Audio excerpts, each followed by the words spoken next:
I'm here today to talk about Dyffryn Tywi, Hanes Tirwedd ein Bro, which is a landscape scale partnership project.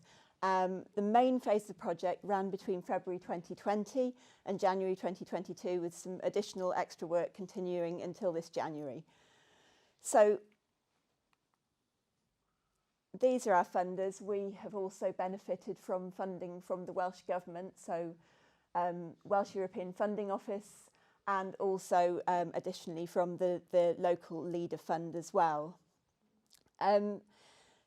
So the main phase of it was one of the Welsh Government's sustainable management schemes, and interestingly we were actually the only project with an overtly historic landscape element by design from the outset. As I mentioned, it's a partnership project, and we had a lot of network partners. You've probably realised that I've said the start date for the project, which was actually, we started in February 2020, which was literally just before the pandemic arrived. And interestingly, we sort of made a start on the project and then had to run a partnership project during a pandemic, which has been challenging at times. But luckily, we've done a lot of work via Zoom, and because it's a landscape project, we've been out and doing lots of site work and visiting places. So these are the logos of all our network partners. A lot of the partner sites have sort of estates within the Tywi Valley. A lot of them are local tourism providers. So this, if I can get it to go forward. So this here is a map of the project area, and it shows the network partner sites. Can I get the clicker to work? Oh, is that actually showing up? No. Okay, so the red boundary is the boundary of our project area, and that's actually contiguous with the historic landscape character area of Dyffryn Tywi. Interestingly, it's been curtailed at either end, and I think basically the historic landscape character area runs all the way up to Dyfed and all the way down to Steffan. But I think this area was chosen before I was involved with the project, and it sort of bookended at either end with the two more major settlements of Llandelo and Carmarthen, and not wanting to get tangled up in the sort of urban development of those, and keeping a bit of a rural focus to the project. It also made the project area slightly more manageable than it would have been had it not been sort of stopped at Carmarthen and Llandelo. So it's quite a large project area. So basically, it all started in the National Botanic Garden of Wales during the Regency Restoration Project. And if I can get the clicker to move it forward. Oh, that's too far. So this shows also the boundary of the registered landscapes of outstanding and special historic interest in Wales. The blue area is the boundary, the red area is the boundary of our project. It also shows registered historic parks and gardens and scheduled monuments as well. Now those are historic designations. You can see in the middle, no, I can't point. I can't point at that. So this patch down here is actually the site of the National Botanic Garden of Wales.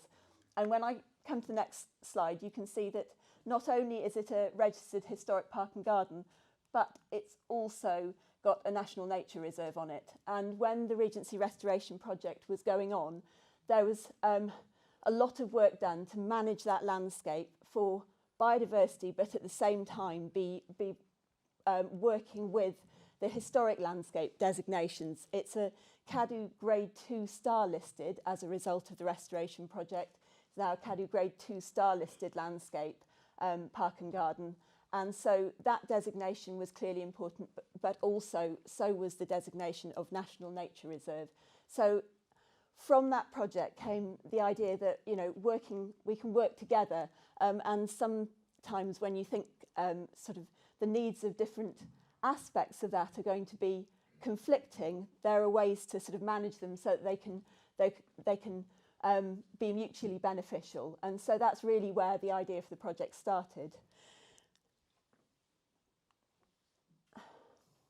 So a bit about our project aims. I mean, really, it was about encouraging people to appreciate and enjoy the landscape through understanding what's made it special and unique. And really, one of my aims from the project was to show that people are key to the natural environment. We have a lot of, these days, people kind of perhaps imagining a world where we can go back to a pristine wilderness. And I really wanted, you know, heritage to be really key in that, and to actually for people to recognise that a lot of the particular sort of ecological interest that we have within the valley is as a result of human land management practices and our sort of rich cultural history as part of the valley. So the history and the culture created by the interactions are woven into the fabric of the landscape that we see today. And the project area's unique landscape character reflects thousands of years of interaction between people and the environment. And the landscape has actually been defined by these interactions. So historically, the basis for the seasonal rhythms of life, the farming year, the activities and skills required to maintain the land. And we wanted to show that understanding the past can inform current and future land management, that skills and understanding learnt from traditional farming and past land management practice are really very relevant today. And we wanted to help revive and support the use of these skills and apply traditional land management techniques more widely across the partnership sites and beyond, so benefiting the historic and the natural environment. So we did this through quite a lot of training to share information and knowledge needed to care for the valley's landscape in a genuinely sustainable way. Now the problem was we started with the project and thought, what can we choose? You know, we kind of need to focus down a little bit because there are all sorts of elements of the local landscape. And of course, we went back to the historic landscape characterisation and identified key landscape elements from that that we felt were really quite important. And also, we wanted actions that would deliver best for both natural and cultural environment. So we decided to prioritise hedgerows, meadows and parkland. And the parkland landscapes really are you know, quite, really define the Tywi Valley in this area. We've got a lot of parks and gardens. A lot of our project partners have parkland as part of their remit, and looking after that for character is really important. So we've got Bishop's Park, Park Archaeoleg down near Carmarthen. We've got bookended at the other end of the project area by Dyfed Park and the National Trust who are working there to sort of manage their parkland. And in the middle we've got Gelliair, so Golden Grove, and the National Botanic Garden of Wales, the Middleton Parkland. And so all of those things came together to mean that we selected these three areas, even though we were a bit like children in a sweet shop, basically. We could have done quite a lot of other things, but we decided to focus on these three key areas. So fundamentally, in the Tywi Valley, many of our settlements are built alongside the river and often at the location of historically important crossing points. So the frequency of extreme weather events associated with our changing climate is of real concern. Now, hedgerows and meadows are both excellent for carbon sequestration. So that's taking the greenhouse gas carbon dioxide out of the atmosphere. Hedges and meadows also help to slow down rainwater runoff from the land, and their reinstatement and maintenance could play an active role in helping control flooding for the future. Now, the Tywi is always flooded. I mean, there's no change there. It's got a very active floodplain, and that's evidenced by the river's shifting channels and changing course. To the farmers of fertile, low-lying valley floor, living with regular inundations of floodwater was second nature.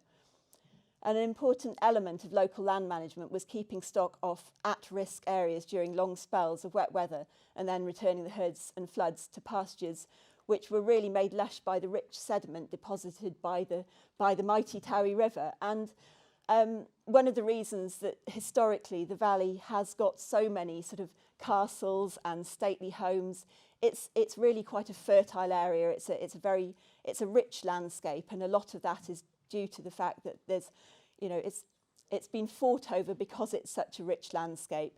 It's got a beautiful sort of southwest facing aspect to the landscape, which means we funnel sort of warm air up the valley, which means that the growing season is a little bit longer. We've got a proper microclimate in the Tywi Valley, which is really nice, except for if you've got children who like snow, because we've been regularly sort of looking out and hoping that we'll see snow recently, and sadly we're a little bit low and it's fallen everywhere else bar on the Tywi Valley, but it just goes to prove my point.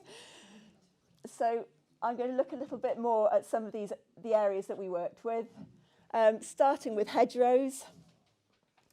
So a really good example of how intertwined the natural and cultural environment actually are. Hedges, a lot of people sort of imagine hedges are natural.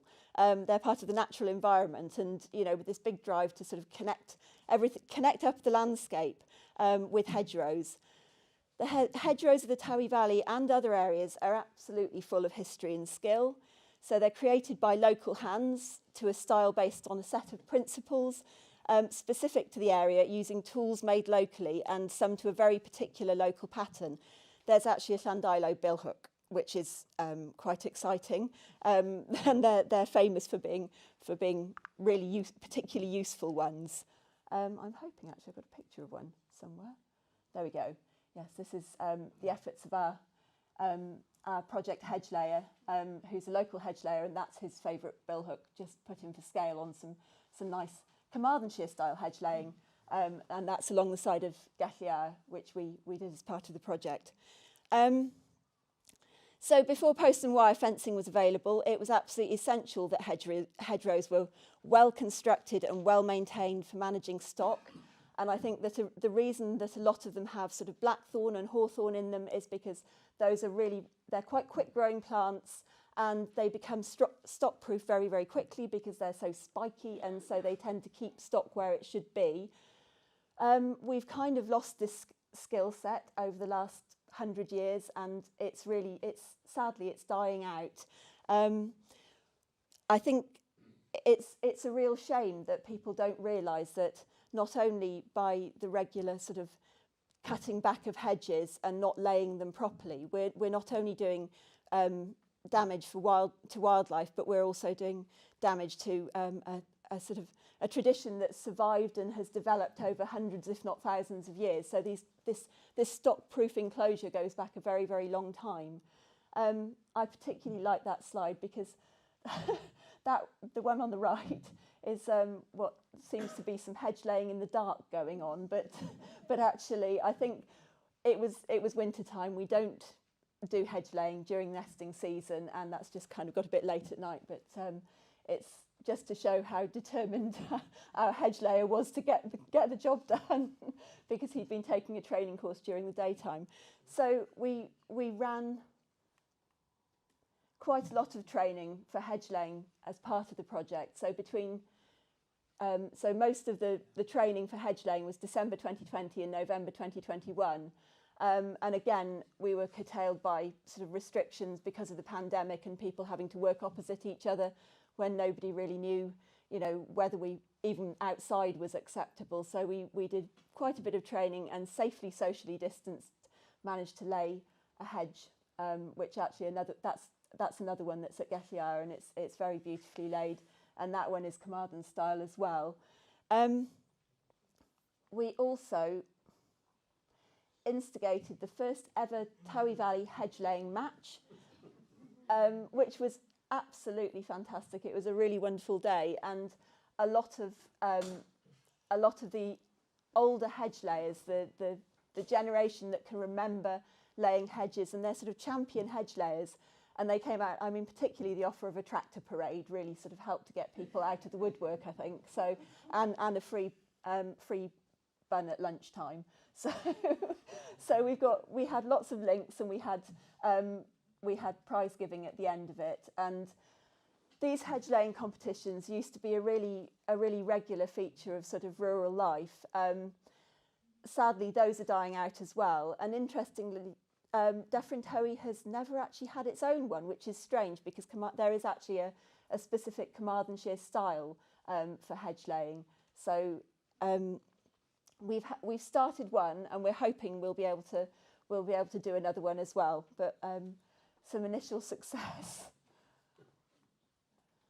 Oh, let me just go back a second. So I started off thinking about sort of landscape features, landscape feature top trumps possibly. So I went through and thought about hedgerows, meadows and parklands. And for hedgerows, I've got noted down historic landscape character, my score is out of 10. Historic landscape character 10, biodiversity 10, carbon sequestration 8. It's possibly not quite as good as a large woodland, but certainly in areas where, you know, you've got agriculture in the landscape, this is a really good way of ensuring that, you know, we've got hedgerow standard trees in an agricultural landscape.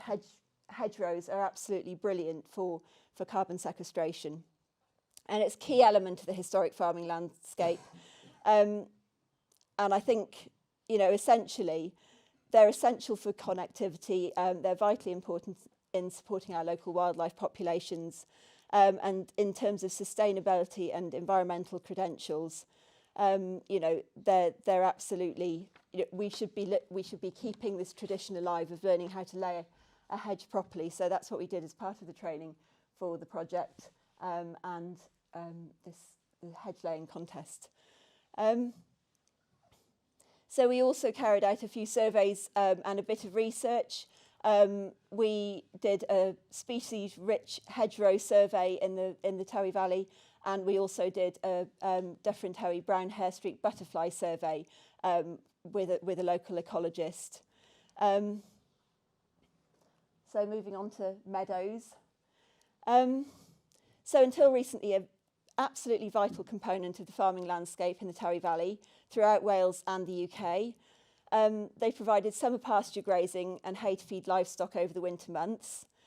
The UK decline in meadow areas is about 97% of wildflower-rich meadows lost in the last 100 years, and that's kind of headline news at the moment.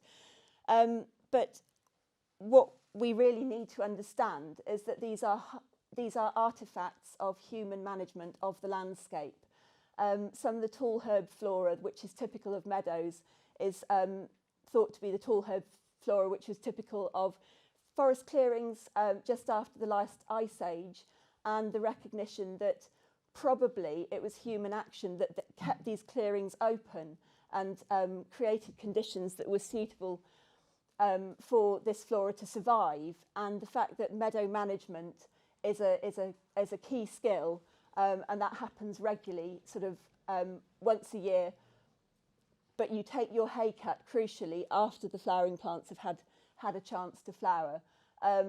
And that was how these meadows were managed. And really, what we've lost this environment very recently to the proliferation of sort of extremely, the monoculture kind of ryegrass and the silage cuts. And so in terms of, you know, our sort of top trump scoring, I think probably historic landscape character is currently low, but it should actually be a 9 or a 10.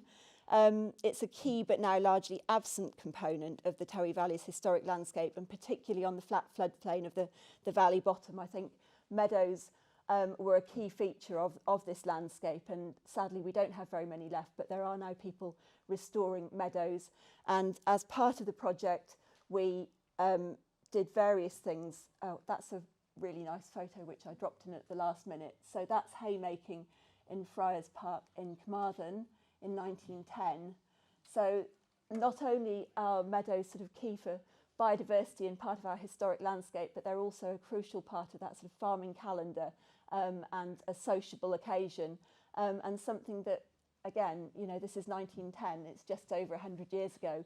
We've lost this in the blink of an eye in terms of sort of human evolution, and it's hardly any time at all, and it's very sad that we've lost that sort of community kind of gathering together, and also the fact that it was so amazing for our biodiversity and the ecology of the landscape. Let me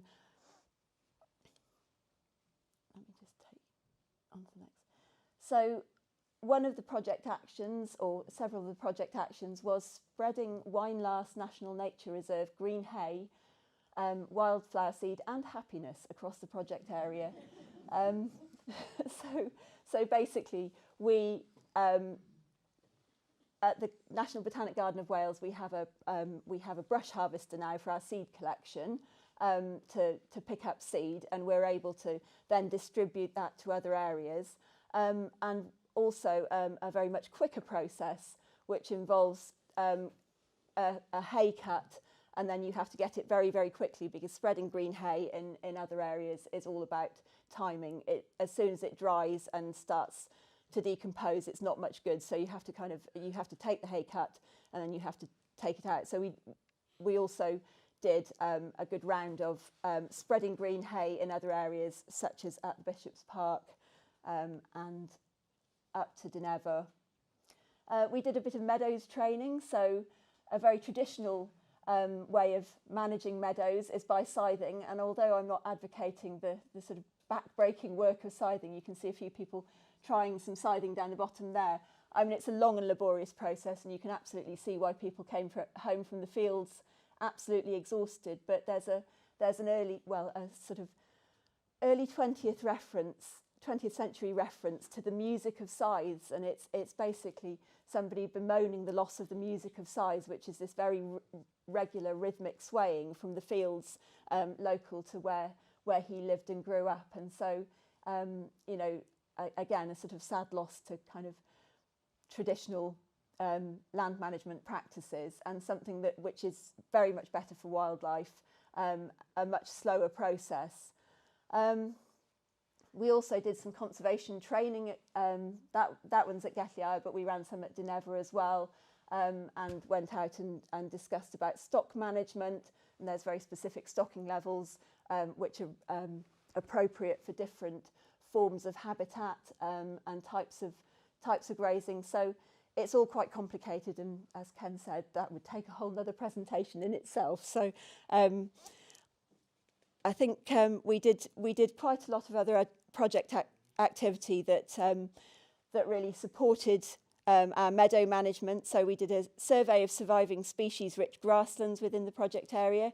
That was by a local ecologist, Rob Parry, and that was a research on the location of these surviving grasslands. And actually, one of my ambitions going forward would be to get perhaps some voluntary input to look at tithe maps and look at the incidence of labels like Dall and Gwine, because these are referring to meadows and potential meadow management. And one of our volunteers at the Gardens has actually done a little bit of research into that so far, and it's looking fairly promising that you can identify where the locations of these meadows actually are. So it would be really nice to do a sort of comparative study as to where they've survived and where they are, and how prevalent they are, because it seems that, you know, you look at most tithe maps and apportionments, and actually Dall is quite a regular name. You can get a lot from the place names, and I think that's another bit of study which would be really nice to link this back in. Oh, yeah. Okay. Oh, I'm going to have to go quite quickly through. Okay, so yes. Quickly moving forward. So that was our Meadows Past, Present and Future Day at Dyfed. That's partners collaborating on meadow management in the project area. Little bit about Parkland. This is where it all started. Caring for the Parkland during the Regency Restoration project. There's some tree planting going on there. I've spent quite a lot of time explaining to people that in Parkland landscapes, sublime tufts, or parkland clumps as we call them, are just as appropriate in terms of connecting up the landscape for biodiversity as hedgerows are, because obviously we're wanting to retain that landscape character, but actually parkland clumps are really useful for that as well. So that was the Regency Restoration project. Practical parkland actions at network partner sites. So we did ash dieback clearance, planting alder and willow whips, cleft chestnut tree guards, management of veteran trees, and wildflower and hay spread. So we also trained 2 apprentices in Lantry Level 3 in environmental conservation. So that's Oshan and Dan, who became part of our very small team, and they worked with estates teams across network partner sites.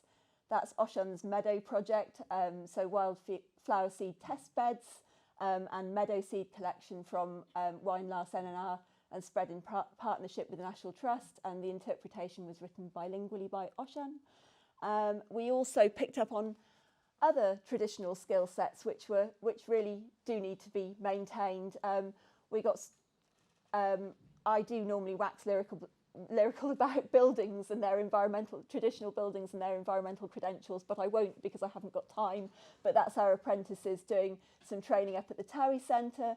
We installed some cleft chestnut fencing in Castle Woods, another traditional skill set. So we ran an orchard management course, or several, and some woodland management courses. And the reason we got very distracted by orchards is because I was really aware that within the project boundary, although we're not generally thought of as an orchardy area, actually these are historic orchards, or at least the ones that are recorded. And a lot of those, I'm aware, came from first edition Ordnance Survey maps, and you can see little pockets of land with neatly arranged trees on them, and that's usually very close to a farmstead. And so actually these are all our orchards, or relict orchards and historic orchards in the Tywi Valley, which is way more than people generally tend to assume. We also did some training on much more modern skill sets. We created a website which at the moment is being a bit refreshed, so it's down at the moment, but it will be up and running again soon. We created some meadow wildflower identification guide, and we were very keen to do some natural resources for health and well-being because it was one of our project remits. We were going to work with the local health service and create a wellbeing garden, but as we entered the pandemic, it became quickly clear that they weren't going to have the capacity to do that at the time. So we went for trying to encourage people out into the landscape by positioning benches for people to sit on and rest. So I just wanted to say right at the end, before I finish, there are a few bits that are really important to sort of remember from this, and some conclusions.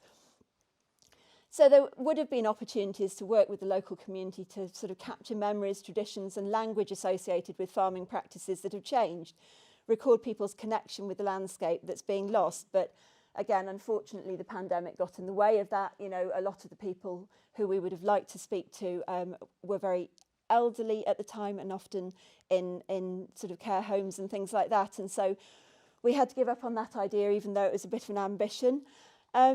And it's something that I'd really like to do in the future, because these people are being, you know, they're not going to be there forever, and we need to get these recollections, because it's about the specifics of landscape. And I think what we've tried to show through the Dyffryn project is that although we're living in an era when the environment and climate change is finally and thankfully at the top of almost everyone's agenda, and this has changed dramatically since the late 80s, early 90s, when I was in school and setting up an Earth Action group, and that believing in climate change at that point was kind of considered tantamount to believing in the tooth fairy. But since then, things have changed and everybody's talking about it. But what we tend to do is write people out of the equation. And I still hear people dismissing heritage and local history and landscape history and archaeology as a nice to have and not a need to have. But it's a careful and meticulous observation and recording of the past that we know and love as part of archaeology, and discovering and highlighting the unique and individual, locally specific components of a landscape and the human past in a local context. And what we're finding has huge value. You know, we can talk about smart solutions to issues caused by climate change, and these are making the headlines. And those that are achievable at a local level have the potential to be the most effective. And also talking about nature-based solutions as well. So these make much more sense when they respond to specific local conditions, and we've got a test bed of hundreds, if not thousands of years. So the low-tech solutions, the practical approaches to everyday issues, some which were almost certainly invented in the Tywi Valley, are crucial to the current environmental agenda. And I think in a valley where dairying has always played a prominent role in the economy, and even back as far as the early medieval period when we got wealth on the hoof, and you know, back beyond that, rather than just planting trees, which is the most common prescription for global temperature rises and controlling flooding, looking after our hedgerows well, re-establishing meadows, and that might be much more achievable and a much better fit with our local landscape. And so how humans have lived with the land in the past, so our past interaction with land and landscape, particularly at the specific local level, is absolutely crucial to devising ways that we can do a better job of living within our means environmentally for the future. So that's thank you to our funders and to our brilliant project team, and to all our network partners and the practitioners of traditional skills whose skill sets we utilised during the project. And just to say at the end, next time someone asks you to justify your existence as an archaeologist, it does happen to me occasionally, you can say you're saving the planet one trench or hedgerow or traditional building or meadow at a time. Thanks very much.